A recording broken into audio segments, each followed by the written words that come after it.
Since we assumed office 12 years ago, India's economic trajectory has been marked by stability, fiscal discipline, sustained growth, and moderate inflation.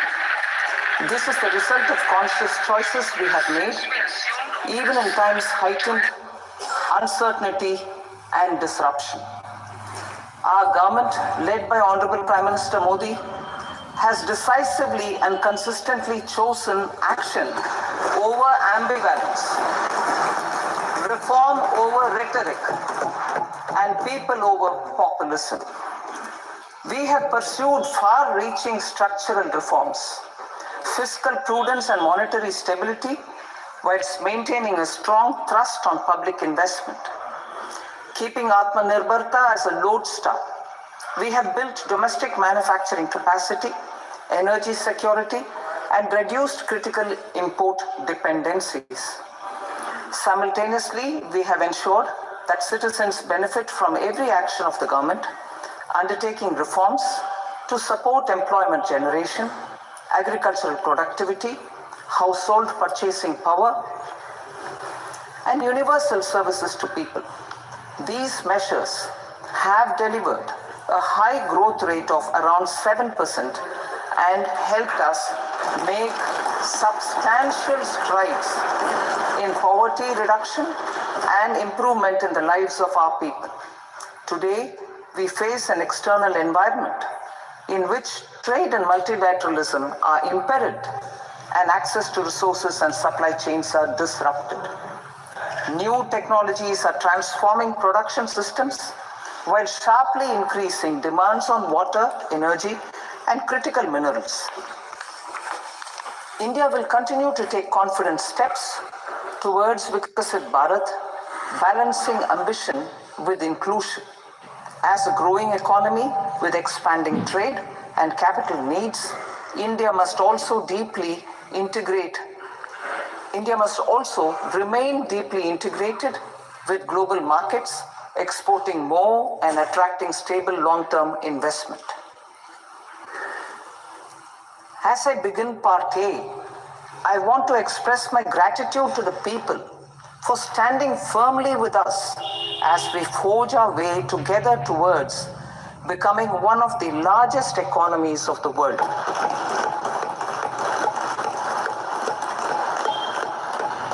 Our aim is to transform aspiration into achievement and potential into performance as we ensure that the dividends of growth reach every farmer, the scheduled caste, the scheduled tribes, the nomads, the youth, the poor, and the women. In Vikasit Bharat Young Leaders Dialogue 2026, several innovative ideas were shared with our Prime Minister, which have inspired many of the proposals, making this a unique Yuva Shakti-driven budget. Our government's sankalp is to focus on our poor, underprivileged, and the disadvantaged. To deliver on this sankalp, and given that this is the first budget prepared in Kartavya Bhavan, we are inspired by three Kartavya. Our first Kartavya is to accelerate and sustain economic growth by enhancing productivity and competitiveness and building resilience to volatile global dynamics. Our second Kartavya is to fulfill aspirations of our people and build their capacity, making them strong partners in India's path to prosperity. Our third Kartavya, aligned with our vision of Sabka Saath, Sabka Vikas, is to ensure that every family, community, region, and sector has access to resources, amenities, and opportunities for meaningful participation. This threefold approach requires a supportive ecosystem.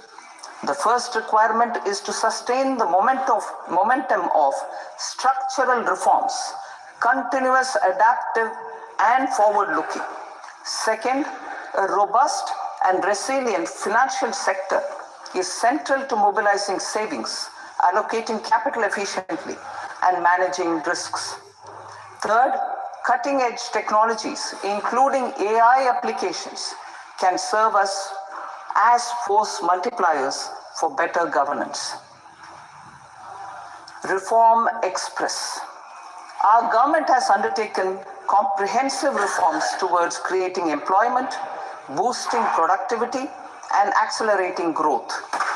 After the Prime Minister's announcement on Independence Day in 2025, over 350 reforms have been rolled out.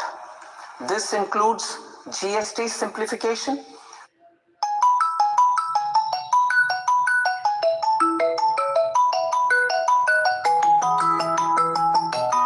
notification of labor codes, and rationalization of mandatory quality control orders. High-level committees have been formed, and in parallel, the central government is working with the state governments on deregulation and reducing compliance requirements. The Reform Express is well on its way and will maintain its momentum to help us fulfill our kartavya. I now move to specific proposals. Under our first kartavya, to accelerate and sustain economic growth, I propose interventions in 6 areas. 1. Scaling up manufacturing in 7 strategic and frontier sectors. 2. Rejuvenating legacy industrial sectors. 3. Creating champion MSMEs. 4. Delivering a powerful push for infrastructure. 5. Ensuring long-term security and stability. And 6. Developing city economic regions. Scaling up of manufacturing in 7 strategic and frontier sectors. Biopharma Shakti, meaning biopharma strategy for health advancement through knowledge, technology, and innovation.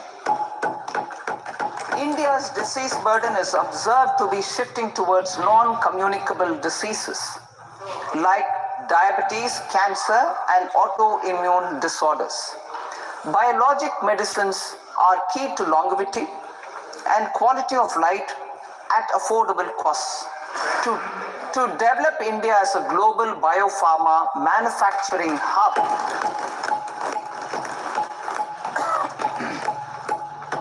I propose the Biopharma Shakti with an outlay of 10,000 crores over the next 5 years. This will build the ecosystem for domestic production of biologics and biosimilars. The strategy will include a biopharma-focused network with 3 new national institutes of pharmaceutical education and research, popularly known as NIPERS, and upgrading 7 existing ones. It will also create a network of 1,000 accredited India clinical trials sites. We propose to strengthen the Central Drug Standard Control Organization to meet global standards and approve timeframes through approval timeframes through a dedicated scientific review cadre and specialists. India's Semiconductor Mission 1.0 expanded India's semiconductor sector capabilities. Building on this, we will launch ISM 2.0 to produce equipment and materials, design full-stack Indian IP, and fortify supply chains. We will also focus on industry-led research and training centers to develop technology and skilled workforce. The Electronics Components Manufacturing Scheme, launched in April 2025 with an outlay of 22,919 crores, already has invested at double the targets. We propose to increase the outlay to 40,000 crores to capitalize on this momentum.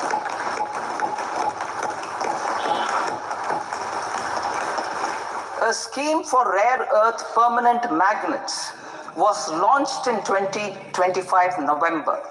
We now propose to support the mineral-rich states of Odisha, Kerala, Andhra Pradesh and Tamil Nadu to establish dedicated rare earth corridors to promote mining, processing, research and manufacturing. To enhance domestic chemical production and reduction import dependency and reduce import dependency, we will launch a scheme to support states in establishing 3 dedicated chemical parks through challenge route on a cluster-based plug-and-play model. Strong capital goods.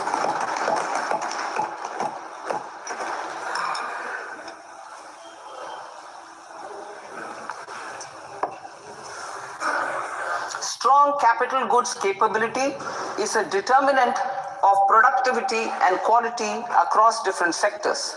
Towards building this capacity, I propose the following.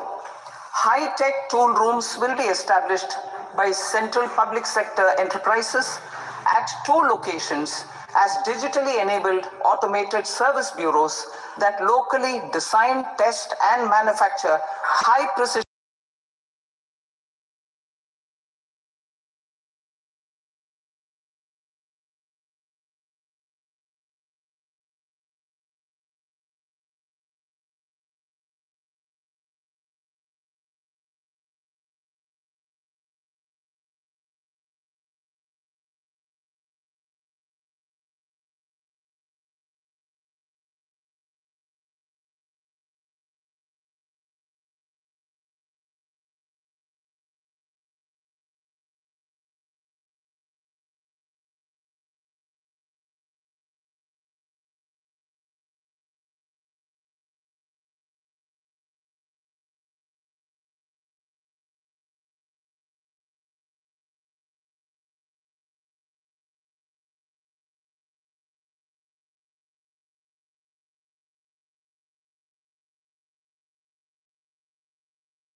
and infrastructure equipments will be introduced to strengthen domestic manufacturing of high value and technologically advanced CIE.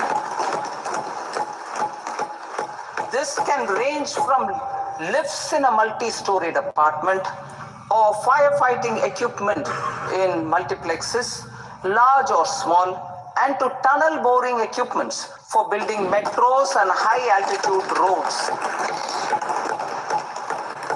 I also propose a scheme for container manufacturing to create a globally competitive container manufacturing ecosystem with a budgetary allocation of 10,000 crores over a 5-year period. For the labor-intensive textile sector, I propose an integrated program with 5 subparts. 1. The National Fiber Scheme for Self-Reliance in Natural Fibers, such as silk, wool and jute, man-made fibers and new age fibers. Textile expansion and employment scheme to modernize traditional clusters with capital support for machinery, technology upgradation and common testing and certification centers. 3. The National Handloom and Handicraft Program to integrate and strengthen existing schemes and ensure targeted support for weavers and artisans. Tex Eco Initiative to promote globally competitive and sustainable textiles and apparels. Samarth 2.0 to modernize the upgrade the textile skilling ecosystem through collaboration with industry and academic institutions. Further, I propose to set up mega textile parks in challenge mode. They can also focus on bringing value addition to technical textiles. I propose to launch the Mahatma Gandhi Gram Swaraj initiative to strengthen khadi, handloom and handicrafts. This will help in global market linkage and branding. It will streamline and support training, skilling, quality of process and production. This will benefit our weavers, village industries, one district, one product ODOP initiative, and also our rural youth. India has the potential to emerge as a global hub for high quality, affordable sports goods. I propose a dedicated initiative for sports goods that will promote manufacturing, research, and innovation in equipment design as well as material sciences. Rejuvenation of legacy industrial clusters. I propose to introduce a scheme to revive 200 legacy industrial clusters to improve their cost competitiveness and efficiency through infrastructure and technology upgradation.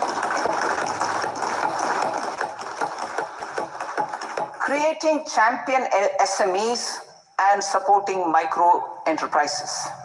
Recognizing MSMEs as a vital engine of growth, I propose a three-pronged approach to help them grow as champions. Equity support. I propose to introduce a dedicated 10,000 crores SME growth fund to create future champions, incentivizing enterprises based on select criteria.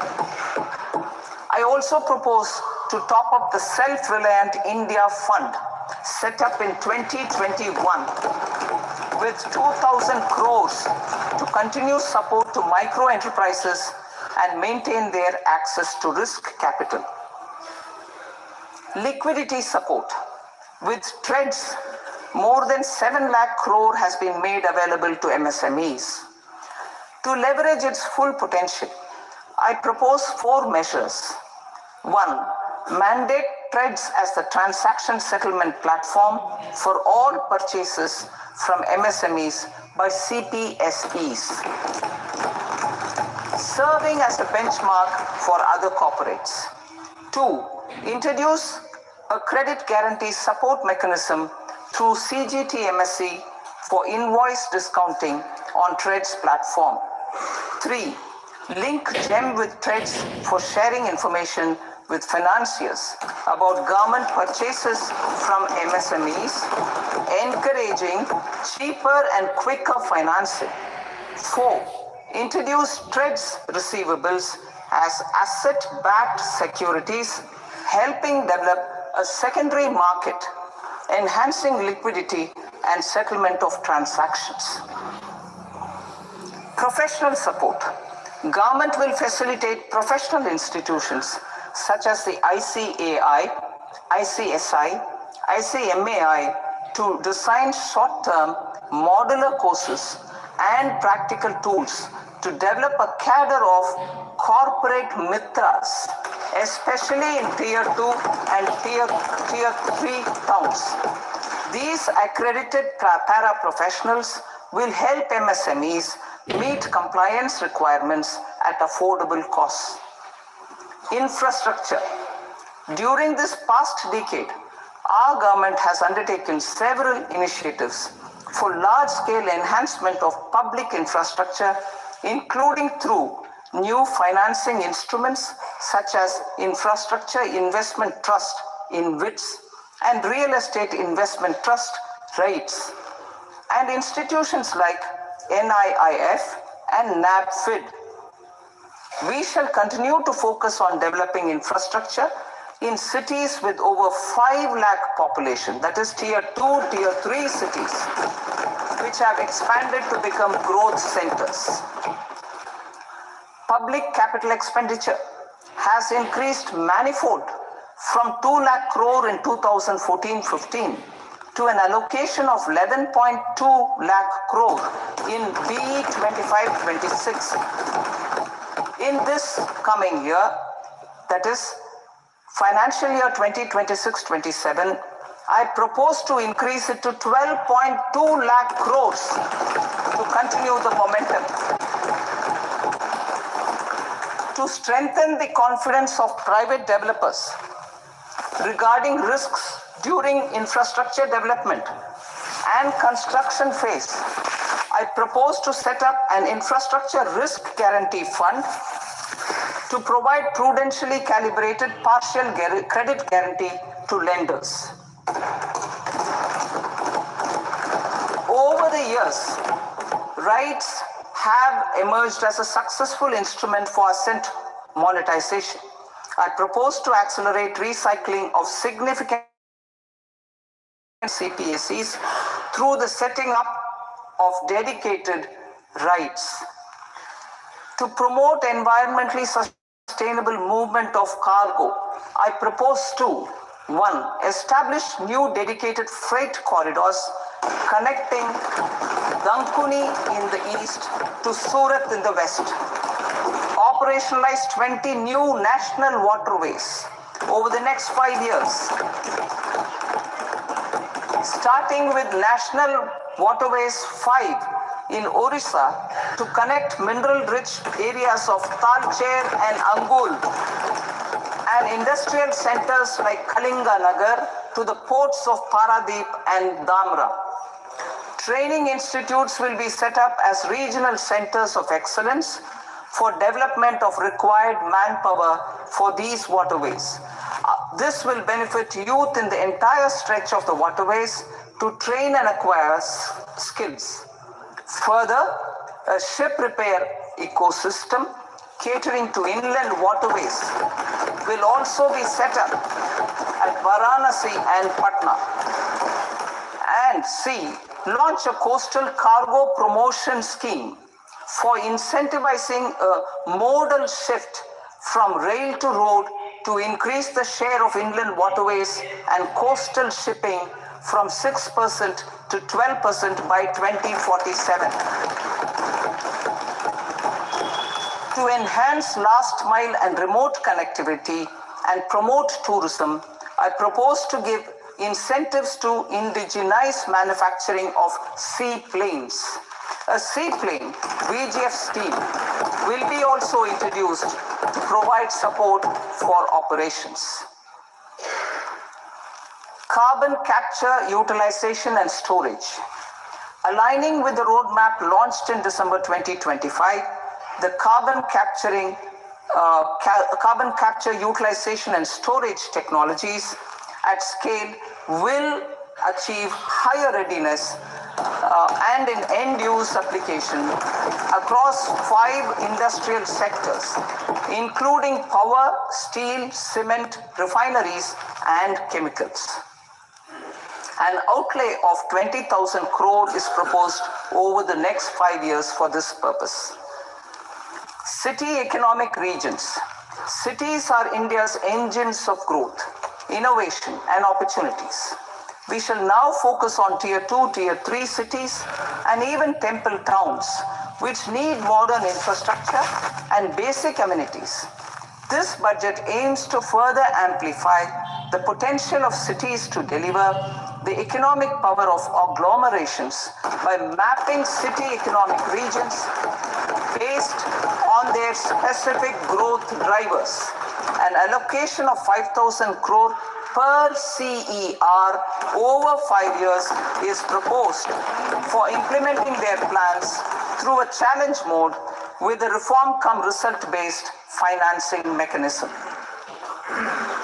In order to promote environmentally sustainable passenger systems, we will develop 7 high-speed rail corridors between cities as growth connectors, namely Mumbai to Pune, Pune to Hyderabad, Hyderabad to Bengaluru, Hyderabad to Chennai, Chennai to Bengaluru, Delhi to Varanasi, Varanasi to Siliguri.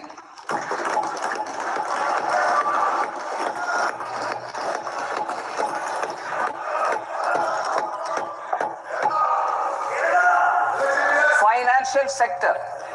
The Indian banking sector today is characterized by strong balance sheet, historic highs in profitability, improved asset quality, and coverage exceeding 98% of villages in the country.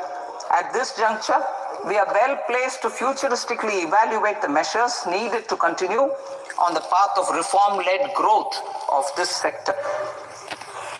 I propose setting up a high-level committee on banking for Vikasit Bharat. High-level committee on banking for Vikasit Bharat to comprehensively review the sector and align it with India's next phase of growth, while safeguarding financial stability, inclusion, and consumer protection. The vision for NBFCs for Vikasit Bharat has been outlined with clear targets for credit disbursement and technology adoption in order to achieve scale and improve efficiency in the public sector NBFCs. As a first step, it is proposed to restructure the Power Finance Corporation and Rural Electrification Corporation. I propose a comprehensive review of the foreign exchange management non-debt instruments rules to create a more contemporary, user-friendly framework for foreign investments consistent with India's evolving economic priorities. Corporate bond market. I propose to introduce a market-making framework with suitable access to funds and derivatives on corporate bond indices. I also propose to introduce total return swaps on corporate bonds. Municipal bonds. To encourage the issuance of municipal bonds of higher value by larger cities, I propose an incentive of 100 crore rupees for a single bond issuance. 100 crore rupees for a single bond issuance of more than 1,000 crore. The current scheme under Amrit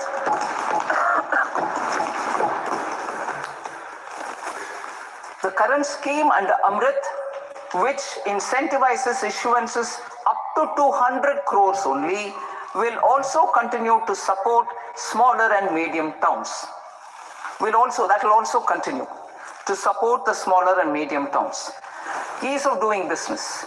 Individual persons resident outside India, PROI, will be permitted to invest in equity instruments of listed Indian companies through the portfolio investment scheme. It is also proposed to increase the investment limit for an individual PROI under the scheme from 5% to 10%, with an overall investment limit for all individual PROIs to 24% from the current 10%. Emerging technologies including AI. 21st century is technology driven. Adoption of technology is for the benefit of all people.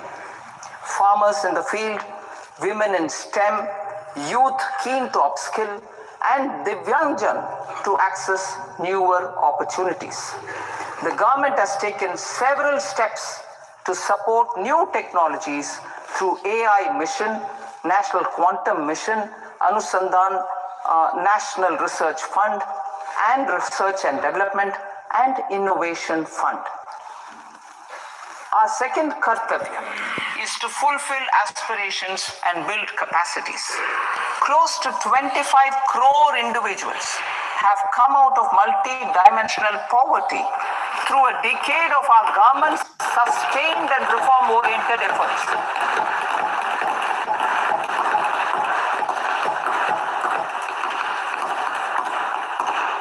Our government has therefore decided to place a renewed emphasis on the service sector to provide a pathway to fulfilling aspirations of a youthful India with the following measures. I propose to set up a high-powered education to employment and enterprises standing committee to recommend measures that focus on services sector as a core driver of Vikasit Bharat. This will make us a global leader in services with a 10% global share by 2047.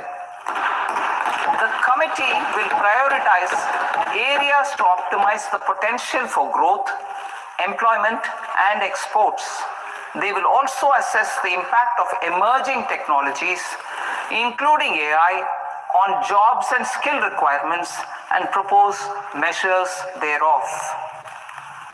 To create a range of skilled career pathways, a new range of skilled career pathways for our youth, I propose interventions in the following sectors. Health. Existing institutions for allied health professionals will be upgraded and new AHP institutions established in private and government sectors. This will cover 10 selected disciplines, including optometry, radiology, anesthesia, OT technology, applied psychology, and behavioral health, and add 1 lakh AHPs over the next 5 years. A strong care system covering geriatric and allied care services will be built. A variety of NSQF aligned programs will be developed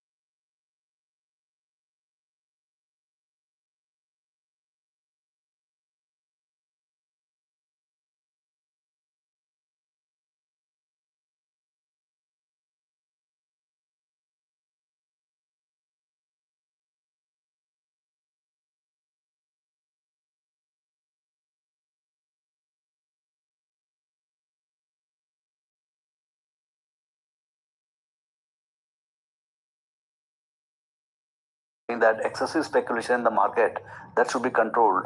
I mean, we had gone to as high as $8-9 trillion of daily option this thing. So in that they withdrew a lot of contracts. Now this is far more severe, I would say. This STT. STT. So that makes a lot of marginal trade unviable. Yeah.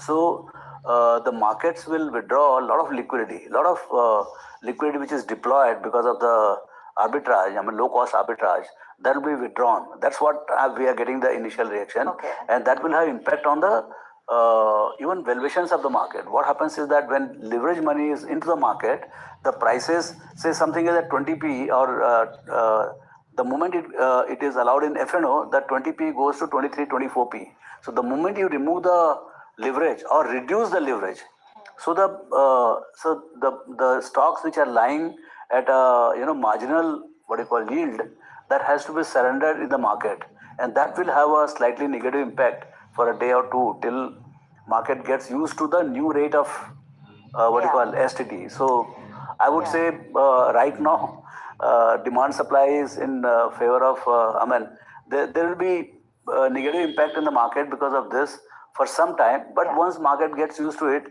then other fundamental factors will take over. Speaking of markets getting used to it, like you said, things were calm and cool at the start, then the STT sort of supplies came in and the markets reacted very negatively. But now we have recovered somewhat. Now we're down only about, I say only because the cuts were far deeper, 200 points on the Nifty, and for the Sensex about 560 points down.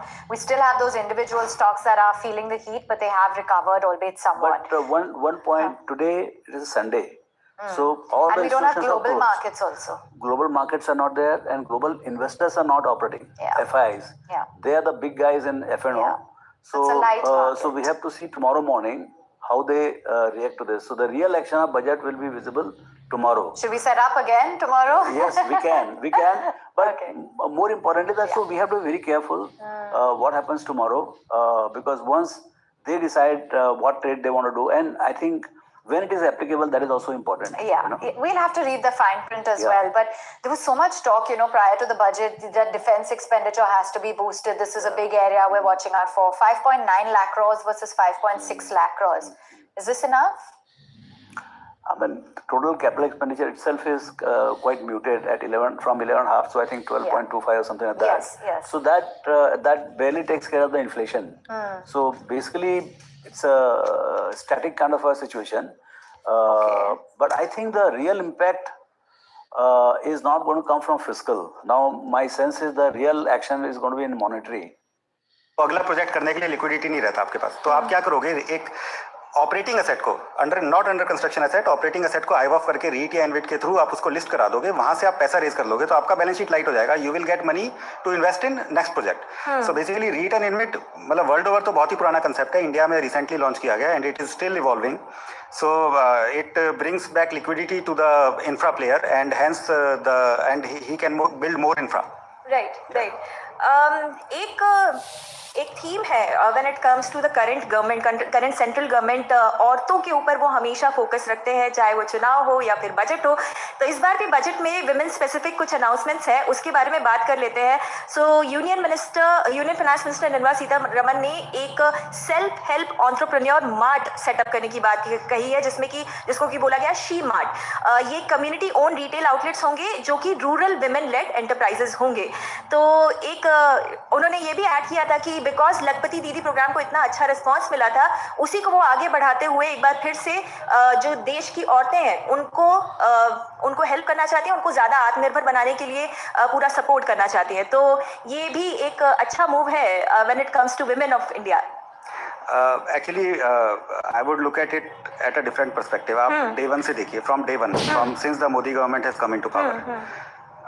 इनका focus जो है ना वो एकदम right segment में रहा है. Right segment माने मेट्रो से बाहर निकलिए. अगर आप देखो मेट्रो का क्या प्रॉब्लम है, अगर मेरा इनकम आज मान लीजिए 10,000 रुपए से महीने का बढ़ता है, I am not going to spend that money because मेरे घर में ऑलरेडी सब कुछ है. बट अगर किसी नीचे एकदम टियर 3 टियर 4 या एकदम रूरल एरिया में किसी का इनकम 1,000 रुपए से बढ़ता है, वो 900 रुपए उसमें से स्पेंड करेगा. In economics term we call it propensity to consume. So propensity to consume in rural area is much higher than urban area. And we sitting in urban area we talk only about urban area, बड़ा बड़ा industry, बड़ा बड़ा businessman, large cap, इसका बात करता है. लेकिन जब डिमांड जो क्रिएट होगा वो रूरल से क्रिएट होगा. So basically the budget has lot of small announcement. वो क्योंकि since they do not run into lakhs of crore, they do not get that kind of an attention, but there are so many small announcements that will create a demand, that will create a internal demand in the country. Right.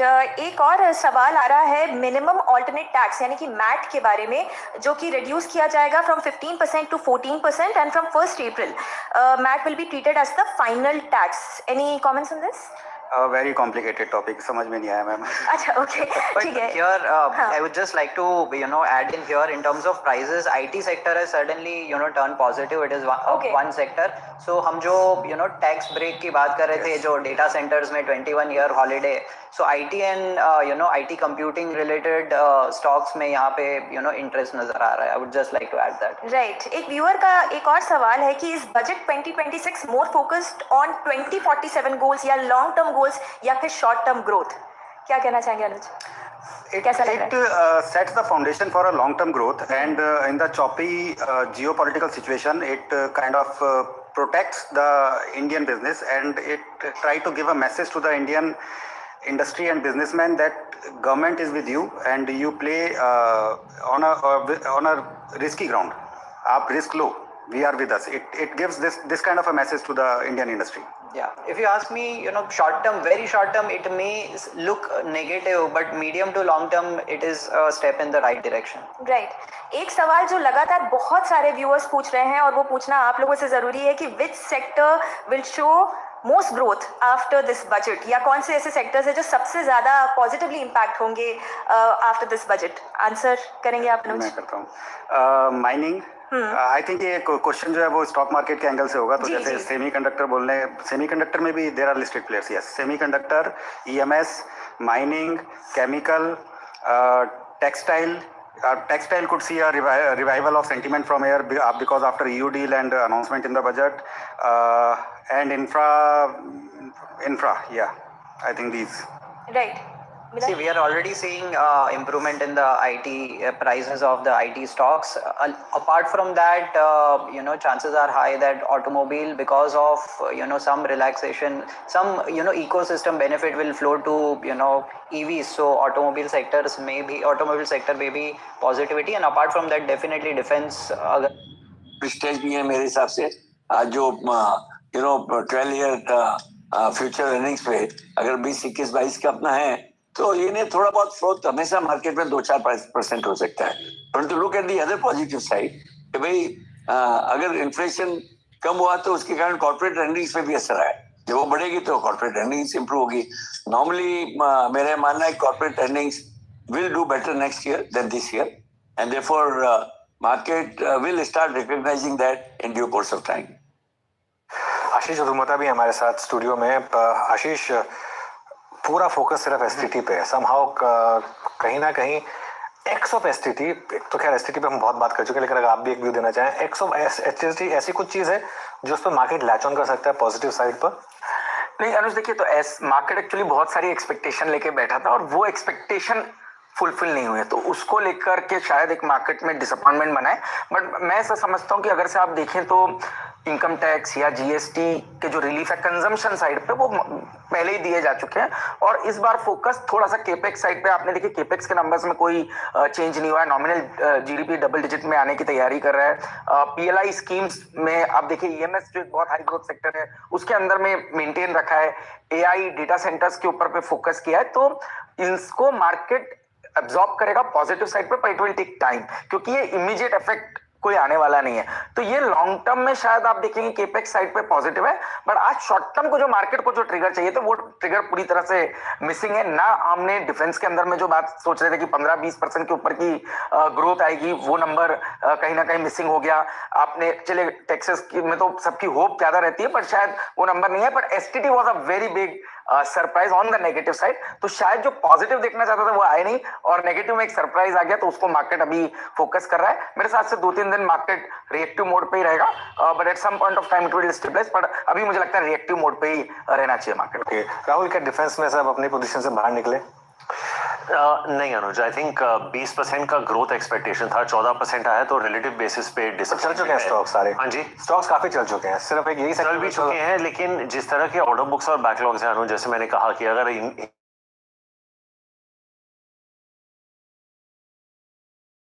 ये 20-25% grow कर सकते हैं तो on a relative basis हाँ, लेकिन फिर भी अगर आप एक्सपेंडिचर देखेंगे जो उन्होंने प्रोजेक्ट किया है, it is still got the highest allocation. तो वो रिलेटिव, आप इट्स अ क्वेश्चन ऑफ आप किस एंगल से आप ग्लास को देखना चाहते हैं। I agree with you, valuations are not comfortable, but I would still not sell. May be you do not have to buy, but if I am holding I have no reason to sell. Okay, Rathi साहब, आपका क्या view रहेगा? ये कुछ बड़े sectors हैं जैसे defence जो मार्केट को काफी हद तक एक हाइडिंग स्पेस दे रहे थे, क्या यहाँ पर भी अब थोड़ा सा एक डर रहेगा सेलिंग का? मुझे नहीं लगता है, क्योंकि एक्चुअली ऐसे स्टॉक्स जहां बढ़े हैं उनमें ग्रोथ और ज्यादा आने की उम्मीद है, और जिस तरह से डिफेंस का बजट बढ़ा है, I think 20-21% budget revise estimate से बढ़ा है, तो देखिए, और ये तो अभी अपकमिंग सेक्टर है डिफेंस का। आई थिंक जिस तरह इंडिया की नीड है और जिस तरह इसके एक्सपोर्ट्स का पोटेंशियल है, मुझे नहीं लगता है कि इनमें कोई बहुत ज्यादा we can say these are overvalued, इसलिए उसमें कोई बड़ा फर्क आएगा, बहुत रिडक्शन आ सकता है। राठी साहब, एक आखिरी सवाल फिर आपकी तरफ से। डोमेस्टिक इन्वेस्टर्स ने काफी पेन झेला है, खासतौर से मिड और स्मॉल कैप में। इस बजट के बाद उनका एक जेन्युइन सवाल होगा कि क्या ये पेन एक्सटेंड करेगा? क्या व्यू रहेगा आपका?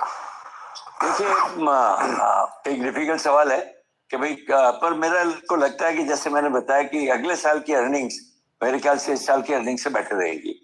वो अगर ट्रेंड चलता है तो डेफिनेटली जाके इन्वर्टेड हैमर, मारू बोजो, मॉर्निंग स्टार, शूटिंग स्टार, ऐसे कितने सारे पैटर्न्स हैं, और इन सारे पैटर्न्स को ढूंढना, एनालाइज करना in all the stocks is an impossible task. इसीलिए मैं यूज करती हूँ फायर्स के स्क्रीनर्स को। फायर्स जो कि एक सेबी रजिस्टर्ड ब्रोकर है, आपके लिए लाया 180 से भी ज्यादा screeners based on candlesticks, technical indicators, momentum, options, intraday and more. और सबसे बड़ी बात, ये सब आपको मिलेगा वो भी फ्री में। आपको बस फायस के ऐप पे जाके साइन अप करना, आपका स्क्रीनर्स पे क्लिक करना है और बस किसी भी स्क्रीनर पे क्लिक करो और स्टॉक्स की लिस्ट आपके सामने। और तो और आपको हर स्टॉक पे complete analysis like live price, SMA, EMA जैसे इंडिकेटर्स में मिल जाते हैं ताकि आप आसानी से कंप्लीट एनालिसिस कर सके। तो जल्दी से फायस का ऐप इंस्टॉल कीजिए एंड फायस के स्क्रीनर्स को ट्राई कीजिए, वो भी फ्री में। Investment in securities market are subject to market risk. Read all the related documents carefully before investing. जरूर होगा, और इसलिए अब दुनिया देख रही है China +1, इंडिया के पास अपॉर्चुनिटी है। इस बार भी आप देखिए गवर्नमेंट ने टेक्सटाइल्स या दूसरे सेक्टर में अनाउंस किया है बजट में कि भाई ये करेंगे। अब कितना फुर्ती से होगा, स्कोप तो ही अपने, अगर आज EU में जैसे अपने export, textile export duty free हो जाए तो अपने बहुत ग्रोथ आने की उम्मीद होगी। आज 15% ड्यूटी के बाद भी अपने एक्सपोर्ट कर रहे हैं। तो मैं तो थोड़ा I am positive about things. थोड़ा मैं by nature also I am N optimistic person कि भाई ऐसा है। अच्छा ही देखिए, जिसमें हमेशा नेगेटिव पे ध्यान ज्यादा जाता है, पॉजिटिव पे ध्यान देने की। और मेरे हिसाब से कई चीजें इस बजट में पॉजिटिव भी हैं। ओवरऑल एंगल से, इकोनॉमिक एंगल से देखें, मार्केट बोरिंग जैसे are not going to increase compare to this year. वो ग्रॉस की बोरिंग का देखिए करना है, वो उसमें क्या होगा नहीं होगा, पर net boring is more important कि भाई नेट कितनी आएगी। उतना अगर इफेक्ट होगा। मॉनेटरी पॉलिसी ठीक है, इंटरेस्ट रेट सारी दुनिया में बढ़ रहे हैं, फिर भी अपने यहाँ आज मुझे लगता है कि वो भी जाके अगर ये FIs का FIs outflow is very big effect on the market and the economy both. तो जिस दिन FIs का आउटफ्लो बंद हो के पॉजिटिव हो जाएगा, you will see the big change in the market. टाटी साहब, बहुत बहुत शुक्रिया आज हमारे साथ जुड़ने के लिए और बजट पर अपना समय हमें देने के लिए। हमारे पैनल के पास वापस चलते हैं। मीनवाइल पर पेटीएम लेकर आइए, 7% ऊपर है पेटीएम, डिलीवरी 4-4.5% ऊपर है। पता नहीं कुछ स्पेसिफिक है, न्यू एज कंपनीज में एकदम से 2-3 स्टॉक्स में रैली आई है और थोड़ा सा IT में रैली है। वो जो IT को लेकर बात हुई थी राहुल, इनफैक्ट सिर्फ एक ही सेक्टर है जो मार्केट को सपोर्ट कर रहा है, वो है IT। यहाँ पर एक इनफैक्ट शानदार रैली, पूरी की पूरी निफ्टी की जो रिकवरी है वो IT ने स्पॉन्सर की है। क्या अभी कुछ समय के लिए फिर IT में जाए वापस? आई थिंक कुछ फंड एलोकेशन की इंक्रीज आई है। जो आप पेटीएम और डिलीवरी वगैरह की बात कर रहे हैं, जो वित्त मंत्री ने ऑरेंज इकोनॉमी की बात की थी, जो गिग वर्कर्स की बात की थी, आई थिंक वहां पे भी कुछ अनाउंस हुआ है। But I go back to the point Nilesh भाई was making a little earlier, वो फाइन प्रिंट में पढ़ना पड़ेगा। बट इसमें दो चीजें तो पक्का है कि एक IT में उन्होंने एक एलोकेशन काफी हद तक बढ़ाया है, और क्लाउड सर्विसेज कंपनीज को अनुज जो इंडिया में सेटअप करके इंडियन सर्विसेज को केटर कर रहे हैं, उनको 2047 तक, जो हमारी 100 ईयर्स की एनिवर्सरी होगी देश की, वहां तक टैक्स ब्रेक भी दिया हुआ है। तो IT में कुछ ना कुछ तो आया है, लेकिन डिलीवरी में वो गिग वर्कर्स की बात हो रही है। Paytm I am not sure, मैंने एक्चुअली टीम को पूछा, जैसे ही मेरे को इस पे अपडेट मिलता है मैं आपको बताऊंगा। जैसे आपको अपडेट मिले आप हमें बताइएगा। श्रेया के पास चलते हैं, फटाफट कुछ और ट्रेड्स ले लेते हैं क्योंकि मार्केट में रिकवरी आ रही है। राइट, मार्केट में रिकवरी, और राइटली सेड ITs को लीड कर रहा है। कंज्यूमर ड्यूरेबल स्पेस में भी अगर आप देखें तो अच्छी रिकवरी। हमारे पैनल के पास ट्रेड्स है। कविता जी, आपसे शुरुआत करेंगे, बताइए कौन सी पिक अभी फिलहाल अच्छी लग रही है आपको? श्रेया अभी अनुज जी भी डिस्कस किए, डिलीवरी में बहुत अच्छे मूव बने हैं। ऑन अ डेली फ्रंट अगर आप देखें तो बहुत अच्छे राउंडिंग बॉटम फॉर्मेशन का ब्रेकआउट आया है, नीचे स्तर से अच्छी रिकवरी है काउंटर में। For the price move of 460 480 one can go long on delivery with the stop loss of 425। 480 के टारगेट डिलीवरी में नजर आ रहे हैं कविता जी को। मानस जी, आपकी ट्रेड इस वक्त की? तो देखिए श्रेया जी, टाइटन पे मेरा ध्यान है। अगर आप टाइटन में देखेंगे तो टाइटन करेक्ट हुआ था, 100 डे मूविंग एवरेज पे सपोर्ट लिया। इंपॉर्टेंट ये है कि आज रिकवरी में स्टॉक ने 10 and 20 डे मूविंग एवरेज को रीगेन कर लिया। आई थिंक स्टॉक तैयार है अपने पिछले हाई को टच करने के लिए, तो करंट लेवल्स पे खरीदारी कर सकते हैं। आपको stop Make it a habit, a 10-minute AI routine every morning. You'll be unrecognized. You know, while the 7.2% GDP number, real GDP number is good, our nominal GDP and the company's earnings, which foreign investors have been seeing for years, they feel India's nominal GDP is not good and the earnings growth isn't good. Now, this budget isn't going to address that. It's not going to address, it's not a growth-oriented budget. It's a long-term, little by little build the foundations across many, many different areas. So it won't really bring FIIs back in a big rush. And then we've been one of the worst performing markets this year to date. And now we've got this STT. So it isn't going to really, I mean, even though it's marginal, it's not what investors were expecting. Now, the dollar returns on this economy is poor because the rupee has tanked last year, and this doesn't look like it's recovering. So if you take the prism of the dollar returns, it will be different. Rajdeep, on the point of defense acquisition, now we know that there is a defense acquisition council. What can a budget do, frankly? It is also a question of our decades-long manufacturing incapacity in defense that is only now being addressed. There is an incapacity in faster approvals because of the overhang of past decisions. Also, although that has changed, this government has devolved powers with regard to the level of acquisitions that can be done. The third bit is there is an essential dichotomy between what our armed forces want. They are dealing with very cunning, very devious adversaries on both fronts, and they want top-of-line equipment. Our own manufacturing capacity sometimes, and this is the most recent comment about the delays in delivery of our indigenous fighter jets. I mean, I frankly don't see that turning around in 1 year. I always recall what the late Manohar Parrikar tried to do by bringing in a platform-based strategy and 6 or 7 large manufacturing champions who would not do individual arms. And we reported on that story. They would do platforms. That never went through, Rajdeep.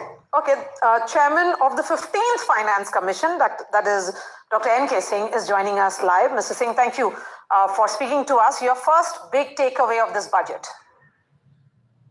Okay, N.K. Singh will join us shortly. Remember, the 16th Finance Commission report headed by Arvind Panagriya comes out later this month, and that will be looked at very closely, particularly in the context of states. Already done today. Already done today is what are the details out? Yes. In fact, can you tell us more?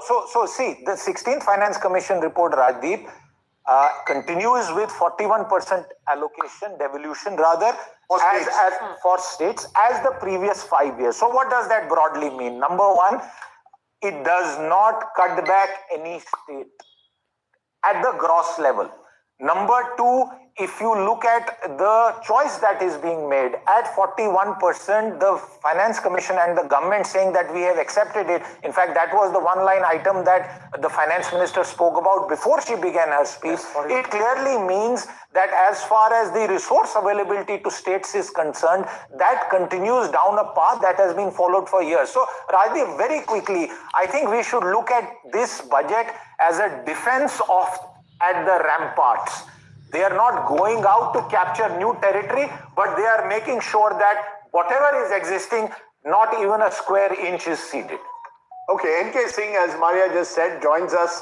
Someone who's tracked several budgets, was part of Manmohan Singh's team as one time and has also been part of Prime Minister Modi's economic think tank. Appreciate you joining us there. Also part of Chidambaram's dream budget. That's right. So he's crisscrossed. That's why I said from Manmohan Singh to Narendra Modi via Chidambaram is the way we'll put it. But Mr. N.K. Singh, your first reactions to this budget. There are those who believe that Nirmala Sitharaman has gone too much into micro-detailing and tinkering. There are others who are saying it's very focused and provides us some kind of a insulation in a Trump-driven world. So I would say I have 3 comments, Rajdeep, and thank you for allowing me to share these views in this prestigious channel being anchored by you, which I've had the privilege of being part of many years. I have 3 broad comments to make. First, I would say that the Finance Minister has been credible, she has been sagacious, and she has been responsible. Why? First and foremost, we all know that given the fact of great global uncertainties, given the fact that, as the Economic Survey has pointed out, there are currency issues facing every central banker, if she had not adhered to the path of fiscal consolidation, the overall macroeconomic framework would have seen rather serious adverse consequences. Notwithstanding expenditure pressures, I was listening to the debate on defense and in other areas, she has continued with a very high focus on infrastructure investment, of now reaching over 11 lakh crores. She has continued with this in tandem with the fiscal consolidation roadmap. This year, not only will she get to 4. ये simple सा दिखने वाला corporate employee actually makes double-digit returns on his investments. When he heard about 12 down this year, well on track to achieve the 50% debt to GDP by the terminal date of 2031.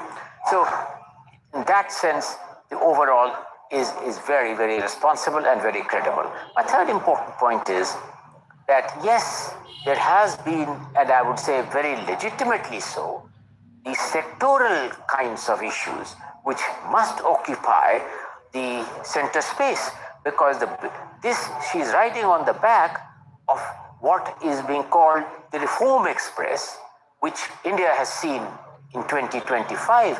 That's why we have been able to not only withstand the kinds of global exogenous uncertainties and pressures, including from the United States, but in fact we are in a position, Rajdeep, I don't know if you have noticed that the economic survey has bumped up India's long-term trajectory of 6.5% in real terms to 7%. Of course, I don't want at this stage to go into the granularity of nominal versus Go ahead, Maria. Mr. Singh, this is with regards to go ahead.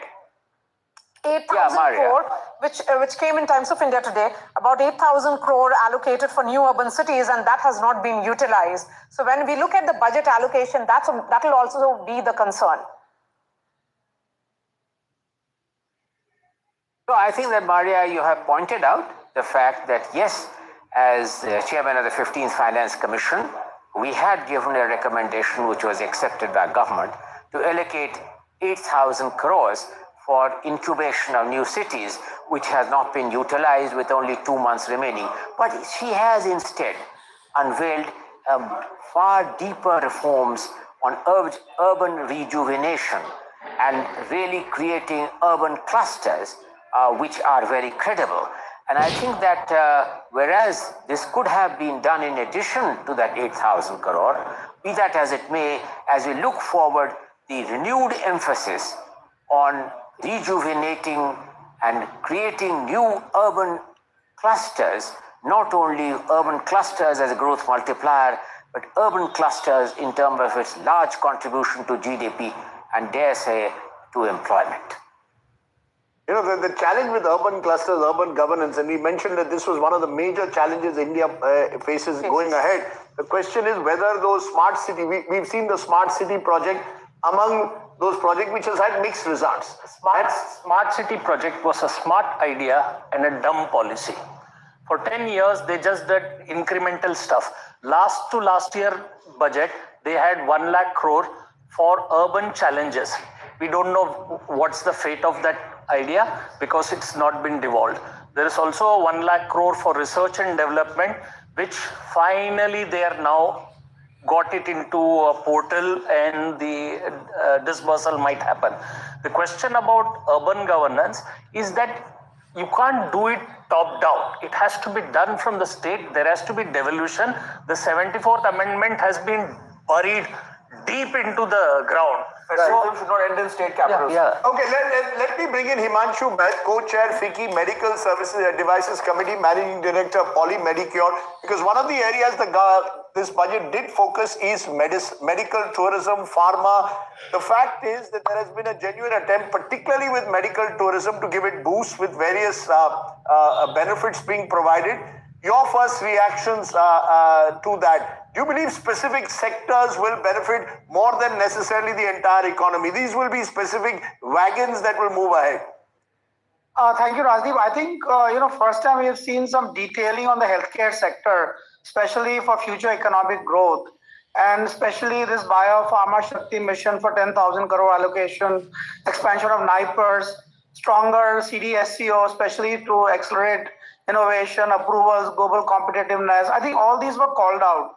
And relief on cancer drugs, then medical value tourism hubs. First time government has given focus on MVT, which is a very big sign because I think India has a great capacity to handle foreign patients. And the way our healthcare is today, growing rapidly. I think we are pretty much up there in terms of delivery. So I think I'm good for assistive devices. All that is pretty much called out, which was pretty much not there in any previous budgets.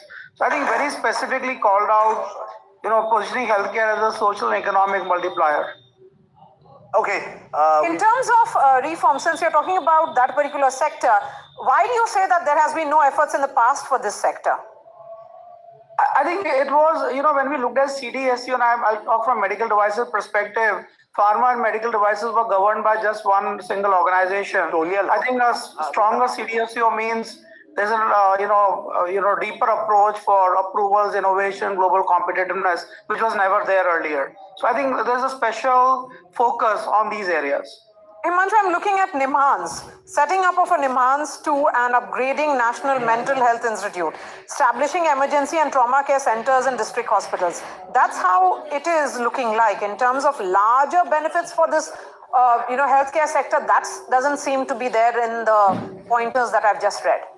See, basically, if you see the last budget, there was a focus on oncology, onco-care centers, 200 centers announced and 700 more to be, over next 2-3 years. So I think it's a beginning of, where we see special focus in these areas. It will take few years for these things to come out and develop, but I think the focus is, pretty much there for advancement of technologies. Okay, so there is a reaction now coming in from the Trinamool Congress. Abhishek Banerjee is speaking. Let's listen in. दिखाए कि पिछले 4 साल में ग्रामीण सड़क में जहाँ पे 60% पैसा केंद्र सरकार का देना बनता है, वहाँ पे 10 पैसा दिया है. मैं राजनीति छोड़ दूंगा. स्टेट मदरली ट्रीटमेंट और एटीट्यूड. बंगाल में आप हार रहे हो, इसलिए बंगाल के लोगों को सबक सिखाता है. लोकतंत्र में सबक जनता सिखाता है, राजनेता या राजनीतिक कोई पर्सनालिटी नहीं सिखाता है. जनता के बल और जनबल के आगे किसी का नहीं टिकता है. कोई अगर सोचता है मेरे पास ताकत है, मैं जनता को सबक सिखाऊंगा, जनता फिर से सबक सिखाएगा और आने वाले चुनाव में जवाब करारा मिलेगा. और कहीं ना कहीं जिस तरीके से स्टेप मदरली ट्रीटमेंट केंद्र सरकार वेस्ट बंगाल के साथ कर रही है, उसका जवाब आने वाले चुनाव में जरूर मिलेगा. So politics as expected has started. Rajiv Mantri, expected lines, the reactions that are coming in. We expected opposition to talk about how there is nothing those much. States which have not really been highlighted will As always much. speak out that they didn't get this and they didn't get that. This always happens, so nothing surprising. They can always grow coconut. No, but that's also very old world. This is like the old railways budgets that used to be there. Unless a train ran from a particular MP's constituency, it wasn't seen as a budget that was fulfilling the needs of a particular state. But which is very parochial and that's right. This is a union budget at the end of the day, and I think as we are saying, there are certain focus areas that should be highlighted: cancer drugs, medical tourism, education. Logistics, the social sector. Data centers tells us how much importance the government is placing on data localization. Sure. So, I think the government, as I said, you can look at this budget two ways, and this is the way it's going to be looked at. Those who believe that the government has given that much needed focus to key areas. There will be others who will say that maybe the government should have provided, as Dr. Baru keeps insisting, a clear intent of the direction in which they are taking the economy in terms of encouraging people to invest across the board and tell us therefore where the growth trajectory goes. So those are two clear views that are emerging. I don't know whether NK Singh is still with us because, Mr. Singh, much of this also the heavy lifting will have to be now done by the states. The Finance Commission details have come out and we've seen about 19 states have revenue deficits at the moment, some of them whopping given the scale of the dole economy. Should that be a concern? We don't focus on state budgets enough, but states is where governments are simply don't even have money at times to pay salaries on time. I totally agree with you, Rajdeep. In fact, you have perhaps taken the words from my mouth. That while we are excessively preoccupied with the fiscal and the debt trajectory of the central government, and we focus on it, we have scarcely any focus or a means to focus on state finances. Day before yesterday, you are absolutely right, Rajdeep.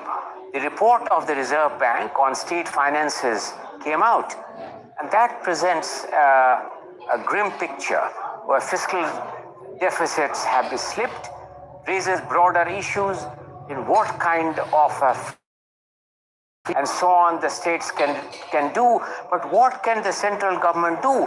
Rajdeep, I want to ask you, this is a question I have posed myself several times, that under the 7th schedule of the Constitution, and since we are not in a position to alter the 7th schedule of the Constitution, as long as the state borrowing is upon the security of the consolidated fund of the state, and since the Indian Constitution doesn't provide any recourse for state-level bankruptcy, while keeping the finances of what the world looks at, you are right, is general government. It doesn't look at, an investor doesn't look at central or state government. In fact, Rajdeep, the ironic circumstance is today... Mr. Singh, just hold on to your thoughts. Trinamool Congress Supremo and West Bengal Chief Minister is speaking. Anti-ST, anti-OBC.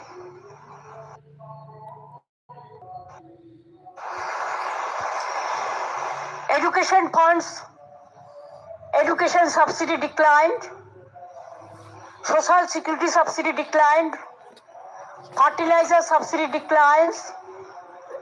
It is totally garbage of lies and incompetence, Himalayan incompetence. Totally economy is derailed. Now, you will see within this time, the market falls sharply.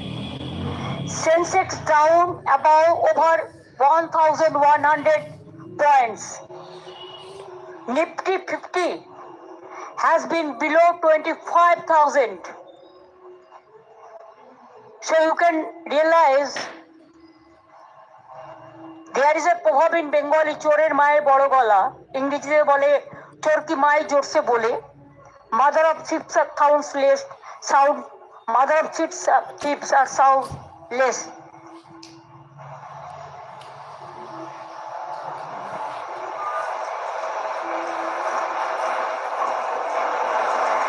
Now, for Bengal, what they have given? Nothing. Talking big. Kichu dayni. You know, one of the challenges, of course, has been this notion of cooperative federalism. Mr. Modi himself has been a chief minister, and when he came to power, the Planning Commission was removed, Niti Aayog was brought in, and the belief was that this would, in a way, so was the hope, actually bring center and state closer together. As we see, even though the BJP dominates several, of course, of the states, the opposition chief ministers versus the Modi government has become a source of immense friction. And you can't, in the times in which we live, it's one thing dealing with Donald Trump outside. But when you're dealing with sort of internal tussles all the time, it makes life difficult. Opposition ruled states insist that they are being discriminated against time and again. Rajdeep, let's take that question to Mr. Singh. Yes.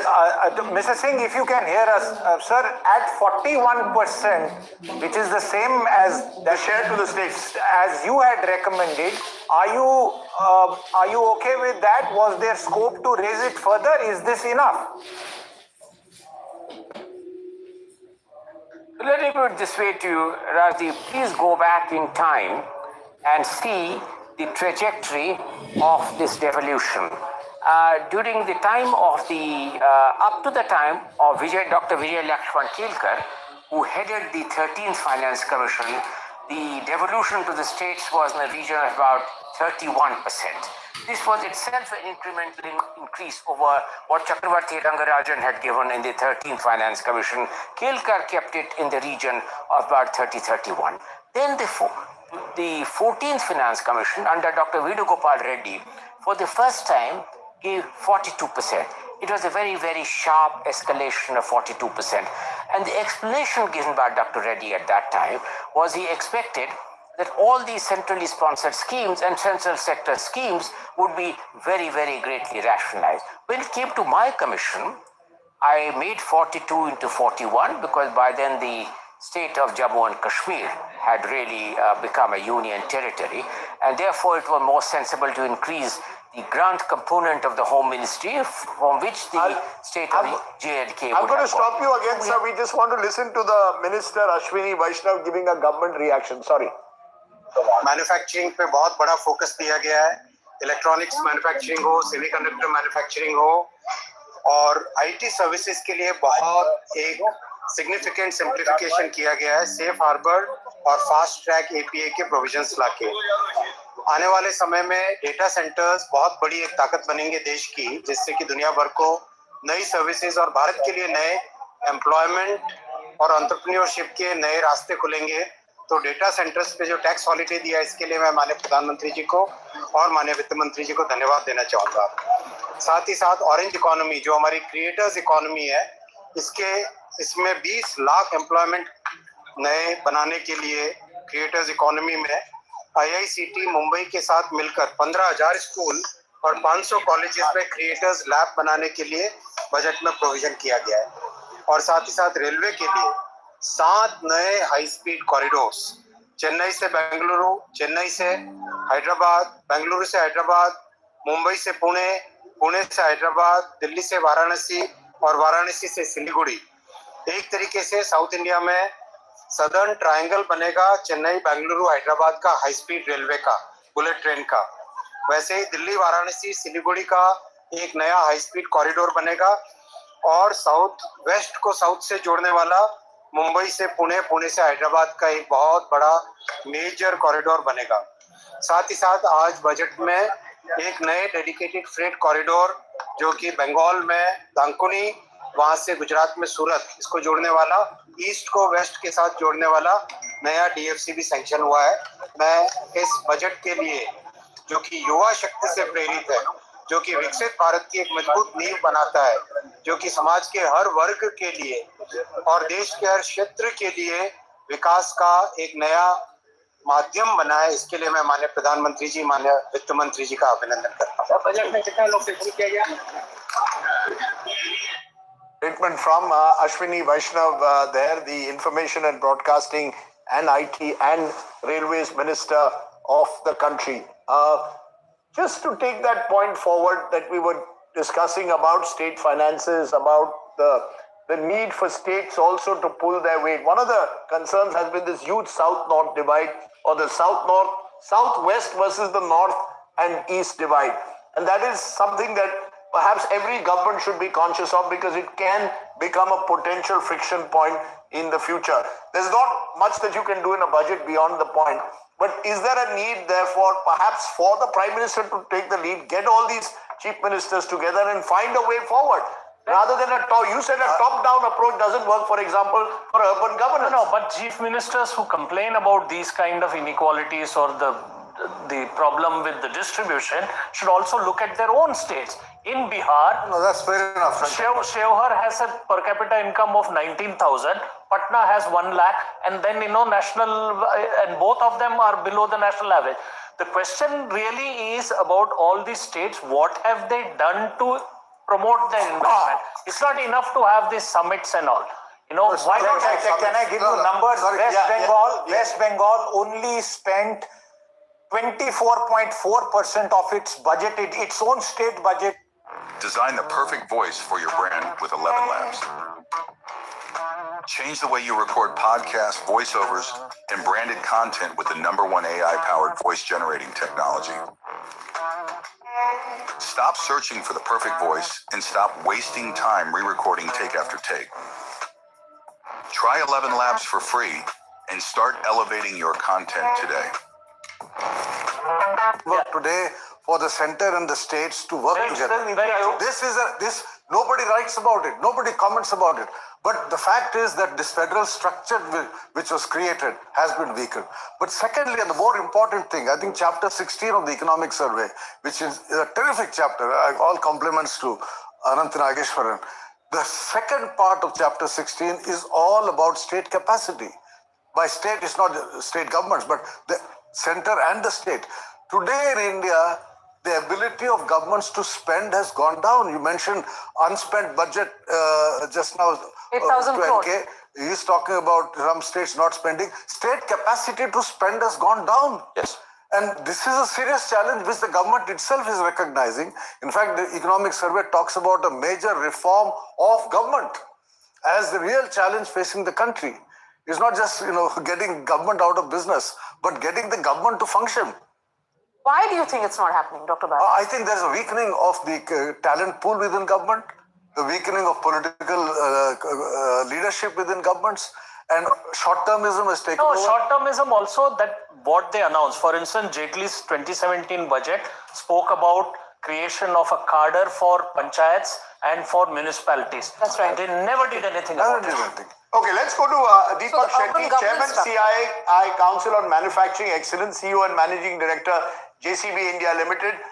Thanks very much for joining us. Also joining us with Mr. Shetty is Narayan Sitharaman, Managing Director of Sanmar Engineering. Gentlemen, to both of you, your first reactions. First you, Mr. Shetty, will there be, I keep asking everyone from CII, will we see the animal spirits of the economy revive? Private investment is at a lower level than it was in 2019.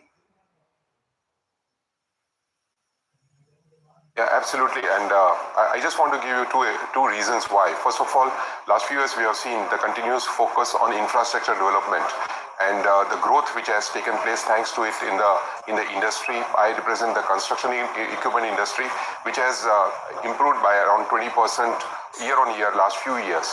One of the biggest challenge we were facing was in spite of being the third largest market in the world, we are importing a lot of components, a lot of machines from outside the country. We have been requesting the Honorable Finance Minister last few years, and we are very pleased and we really want to thank her for announcing the PLI scheme for production of critical components for the construction equipment industry. And initiatives like this are really going to bring the animal spirits, as you say, in the private sector investment. I'll just give an example. Thanks to this scheme supported by the EU FTA, there'll be more and more European companies which will be encouraged to invest in India.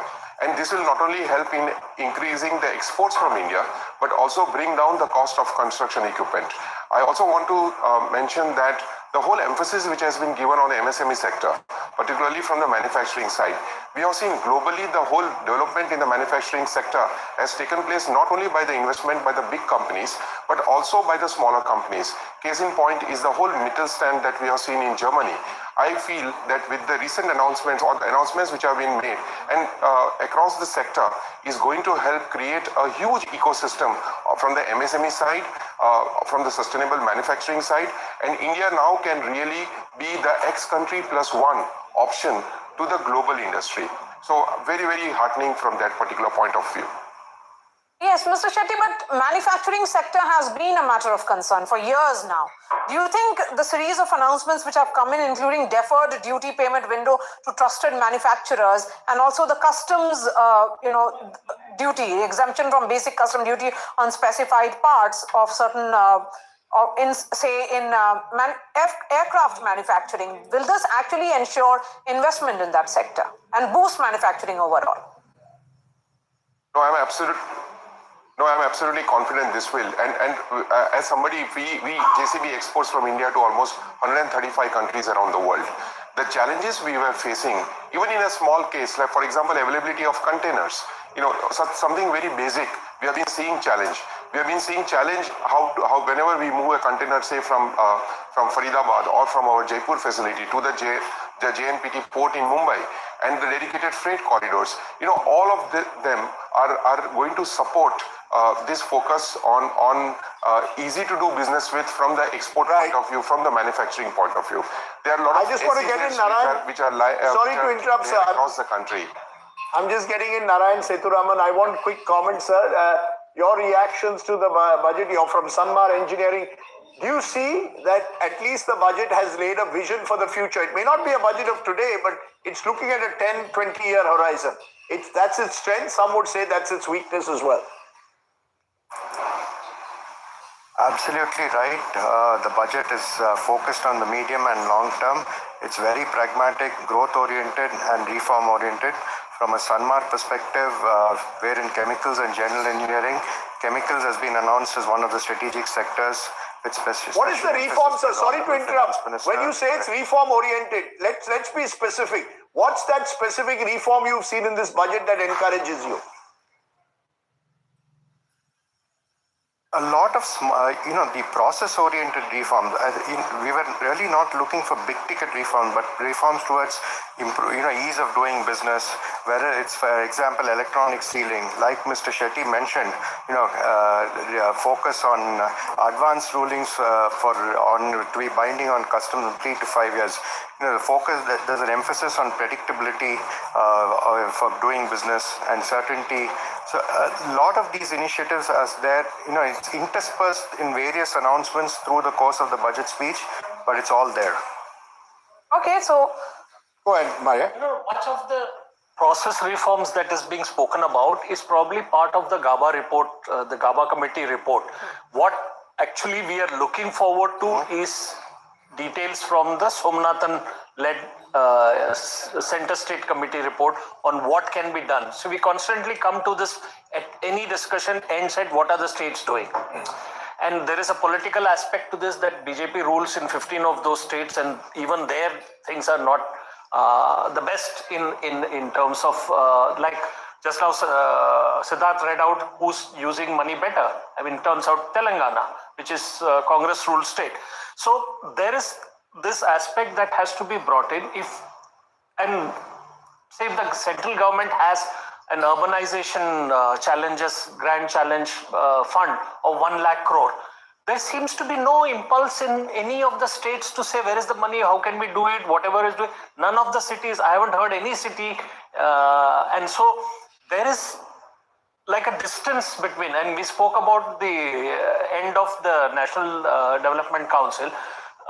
Those kind of meetings don't happen. The Niti Aayog, ifs and but, I mean, there is a sporadic effort to sort of come together. But GST Council, when you look at it, that's where center and states sit together. No, but that's only pure revenue. What we are talking about is what do you do with agriculture? What do you do? In sector-wise. So I know there are so many new farmer producer corporations that have been created. So many cooperatives have been created.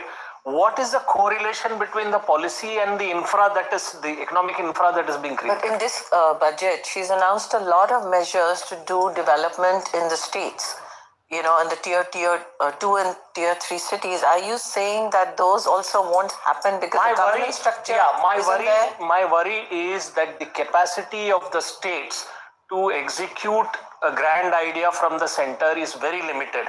And India's government, and Dr. Baru and we have discussed this before, in India, the governments too many people are doing things that are not needed, and too few people are doing things that are needed.